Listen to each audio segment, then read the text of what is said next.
try this at home Learn on the job. without supervision. Fake till you make it. Okay, we'll get started in 3, 2, 1. Welcome to the Tuesday, February 1st rendition of the Government Operations and Regulations Committee meeting. I do detect a quorum.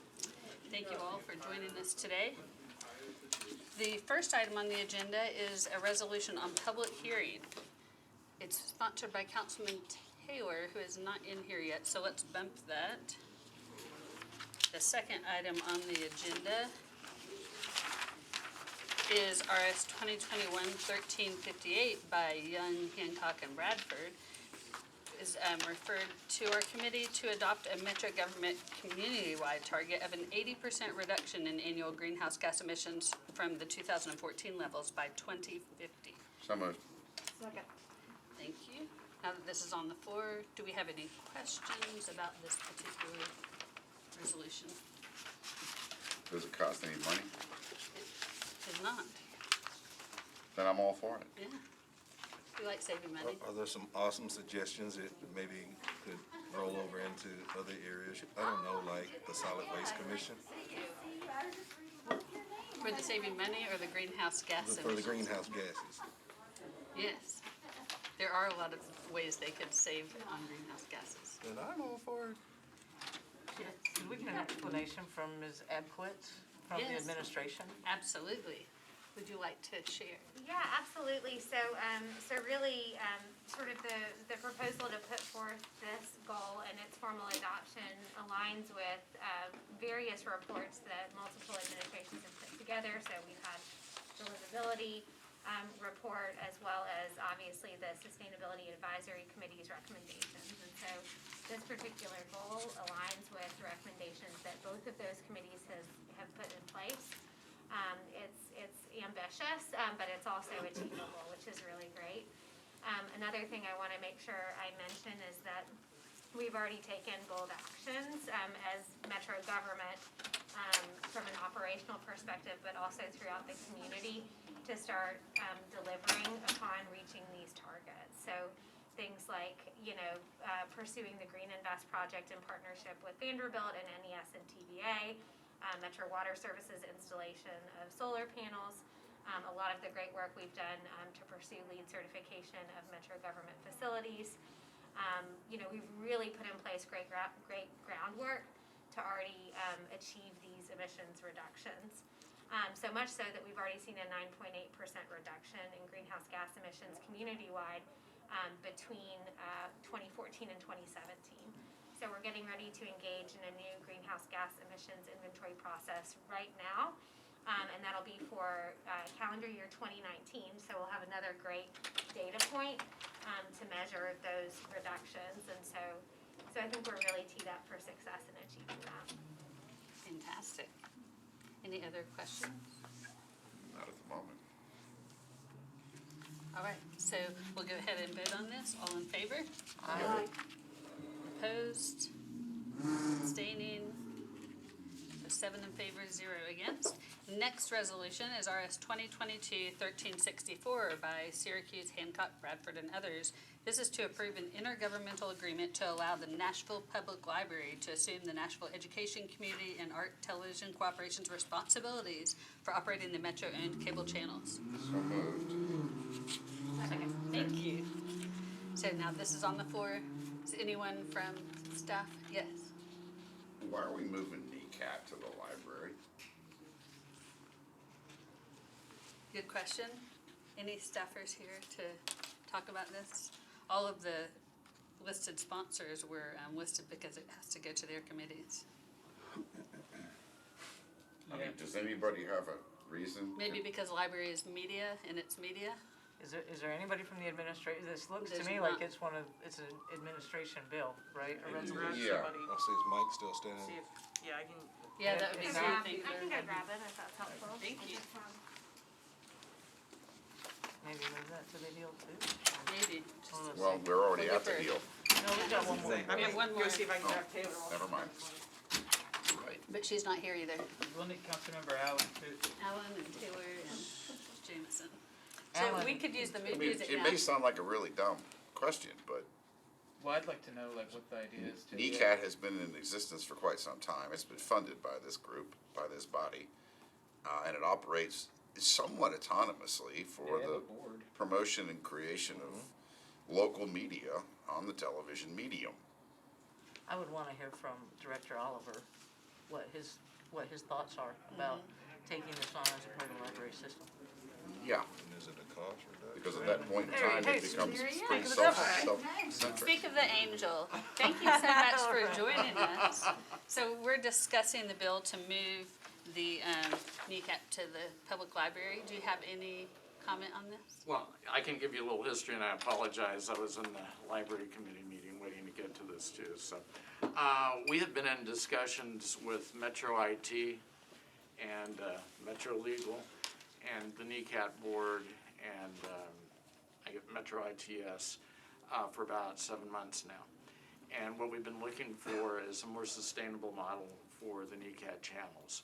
NECAT is our public education and government channel group. There are actually 4 channels, one you guys are involved with that we're probably on right now. And then there are 3 other channels, which have community access, art, and education.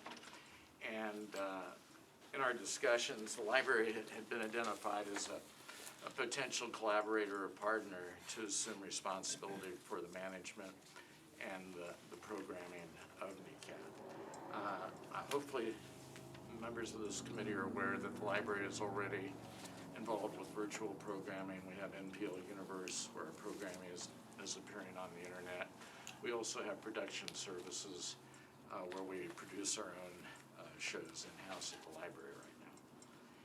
And what we're wanting to do with the NECAP board is to go in and create a more robust programming and a sustainable model that would include moving the Metro ITS staff, who are currently assigned to the Kneecap Studios, and move them underneath the umbrella of the library. And so, in essence, this would be, for the most part, a revenue neutral type of move. And, I'm sorry. Councilman Cash? I just want to understand when you use the word move, if you are just talking legally or We're also we're talking physically. Budget-wise, the Kneecap Studios are currently at Nashville State Yeah.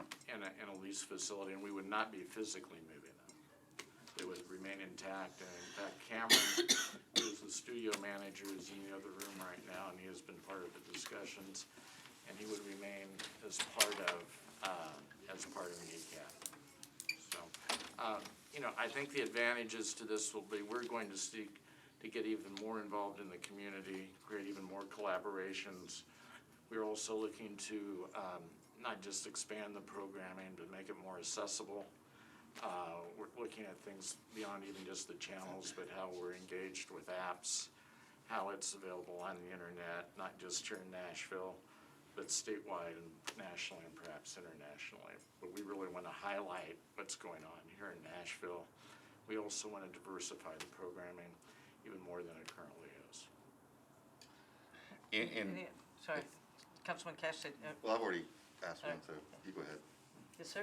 If I may, when you just said diversify the programming even more, I would say, community access TV in Nashville is pretty well diversified already. Right. Well, one of the things that I think is pretty great about PEG channels and NECAT is that it is supposed to be an expression of free speech. So we're looking at all different viewpoints, and we want to make sure that all different viewpoints and all voices that want to be on the channel are heard on the channel. So it's your remit, just to be clear, it's your remit that you're not going to change the structure of the way programming is permitted No, here no. on cable no, access, Absolutely not. and the process by which a local producer or director or talent would achieve that, correct? No, absolutely not. And in fact, one of the great features of NECAT is their membership program, where they have people come in and they train them in order to do their programs, and then they allow them to produce those programs in-house. Of course. We think that's great, and we want to continue that. And that's actually, we think, it extends the model that we have in our studio NPL, where we are actually having mentors create create educational products and other informational items in other formats, so. I guess, and I don't know how to say this without sounding a little bit crass, and I apologize in advance. But MPL creates educational programming, and it's in this nice little educational box. When it comes to some of the stuff that airs at 2 o'clock or 3 o'clock in the morning on cable access, it's anything but educational, but it is free speech. Right. And whether or not we agree with it is irrelevant. So my question to you is do any of those, with the library taking over Kneecap, will any of those qualifications or lack thereof change? No. Okay. Councilman Cash, did you have another question? I think you answered this, but I wanna make sure. So this is a mutual arrangement Like, that right. both parties are, And Teresa could speak to this more, but both the library board and the Kneecap board have approved the agreement that is before council. and both boards will remain. Councilman Parker? You may not be prepared to answer this, but I just wanted to ask a general question about Kneecap and public access in Nashville. Have we ever, and how recently were we over the air with Kneecap broadcasting rather than only cable? Was it ever over the air, or? It still is. I'm sorry. He's asking about terrestrial broadcasts versus cable. Okay, we need to get Cameron, the studio manager, and to answer your question. I believe to this day it is On still Channel a 3? terrestrial broadcast. Yeah. One of the very few. I can't. I mean, if you subscribe to cable, it might not be on the air, but if you have a regular TV with an antenna, you can get it. Yeah, if you've got rabbit ears and a My roll next of door neighbor gets aluminum it. foil, you can still get cable He's access. 92 though, so he knew when to buy the right TV. And it's on, in addition to cable, it does have its own app right now. It's just not well known that it has its own app, I believe. Hi, Chris Singleton, ITS. What was the question? Councilmember Sean Parker, my question was just sort of a general one about Kneecap, and we're talking about this move being beneficial to expanding its reach and whatnot. Are we currently broadcasting over the air? No, there is no over-the-air signal for any PEG channels. That would be a cost that we would have to incur, and it's, I stand corrected. on top of that, you have to get a license from the FCC, and they don't readily make a license available. So it's not on Channel 3? It is on Channel 3 on Comcast, it's on Channel 99 on UVerse. We stream live on Nashville.gov. It's a mandatory cable pickup though, is it not? In other words, if you're a cable carrier, you have to carry it. Yeah, it's a condition of having the authority to operate your franchise agreement in the case of Comcast, which has a local franchise agreement, or AT&T, for example, has a different kind of certificate authorizing it to operate through a state law, but it still has the obligation. So I guess my follow-up question, obviously there's going to be a cost associated with establishing broadcast. I would love to know what that is. It's if that expensive. information could Sure. even doesn't have to be like an official study, but I'd just be curious. Okay. Even sort of an informal, if you could share that. No, sure, I should have stuff that I can pull up pretty readily. I did this a couple years ago, so. Super, it'd just be great to know. And Councilman Benedict? As you just called me out as being incorrect in the statement I made apologize. before you walked in the room. No, it's perfectly fine. When did it go off air? Because I'm curious. Off air. When did it It's never cease been- terrestrial broadcast? It's never been broadcast. PEG channels are always cable cast. You're So they're kidding me. only through the cable companies. No, that's correct. Wow. In fact, if you looked at DirecTV, I heard you all say DirecTV when I walked, they're not under the same. Correct, they're conditions under a because different of FCC cable. reg. Exactly, so they don't extend that to municipalities. Yeah, satellite Councilor Benedict? reception is separate from like cable franchises. Thank you, Chair. I appreciate this academic conversation, but in the interest of time and multiple conversations right now, if we could please move on and just confirm, if we could, Mr. Oliver, nothing is changing today other than we're moving it from here Right. to here. No broadcast changes, no budget changes from here to here, correct? Correct. All right, thank you. With that, I renew our motion for approval, Chair. Oh, come on, we can get into a great conversation about the FCC regs. To the right, then. All in favor? Hey, Hi. Opposed? right. Thank you, Mr. And Oliver. we will Thank you, move back to the appreciate it. front of the agenda because we don't have Council Lady Allen here yet. So we're going to move back to RS 2021-1355 by Councilman Taylor to exempt 1033A and B on 21st Avenue North from the minimum distance requirements for a short-term rental property. Councilman, does anyone want to move the So item? moved. Second. Thank you very much, Councilman Taylor. This is very simple. It's, so the law that I stand very firmly behind that we passed, its language says school, but this is Meharry Medical College, which is a postgraduate school. So I feel very supportive of this property. It's nestled in between 4 different commercial properties as it is. A bank, right to the north of it is Citizens Bank. Right to the west of it is a commercial kitchen, Rhythm and Spice. It's amazing. Go there if you have some time. And then to the south and to the east, Meharry Medical College. Did you say lemon and spice? Rhythm. Rhythm. It's so good. Oh, it's so good. And It's Council to Lady be a- Benedict, did you have a question? Thank you, Chair. Actually, I was thinking that this was drinking, not short-term rentals. So when you said next to a school versus next to Meharry, but my mistake, No, this it's- is short-term it's rental. short-term not- This isn't a beer permit thing. Got it, got it. And- Wrong But if committee. it was, I mean, it's next to a medical school, so. And it's, You it never is know. RM zoning, right? Say what? It's those are RM zoning. yeah, It's RM so- zoning. Councilman Taylor, forgive me, I Yes. didn't see, it's on 21st Avenue? It is on 21st. We're on Right behind, if you go south on 21st going towards Meharry from Jefferson Street, Yeah. it's right behind Citizens Bank. Oh, gotcha. There's 2 brand new Oh, builds. yeah, there's 2 new ones that went up Yeah. on the corner. Yeah. So, if I may, Yeah, absolutely. correct me if I'm wrong, this is kind of a technicality that this Yeah, particular piece so of this is property the falls second one into. I've had, by Meharry. So I have, in or near my district are 3 colleges, Meharry, Fisk, and Tennessee State. Of course. And so, with the language of the bill that was adopted for the distance piece, the language says school. Therefore, those 3 universities and postdoctoral educational universities. Which, correct me if I'm wrong, the language used in the short-term rental property laws that we currently have, we kind of stole from beer permits, Correct. hence the distance requirements. We should remedy that instead of saying school. Oh, no, let's not open up a can of short-term rental properties again. Okay, any other questions for Councilman Taylor? All in favor? Aye. Opposed? And we're back to the last item on the agenda with Councilwoman Allen. Chair, I have the letter. Thank you. Here's the letter from Councilmember Allen. It was misplaced off your side and somewhere ended up in a stack over here. Okay, it probably went the way with the agendas.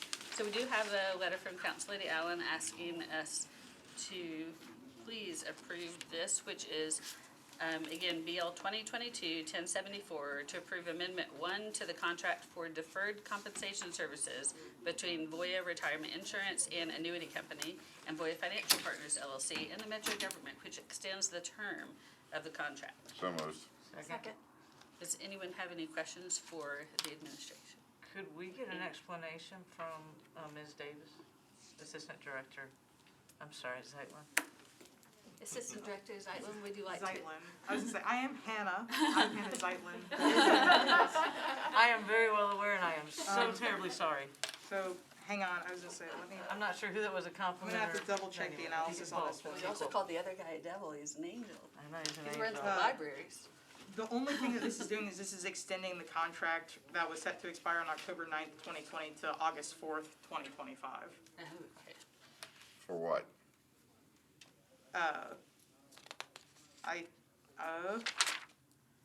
She's right Because there. 2020 just me to grab her? happened.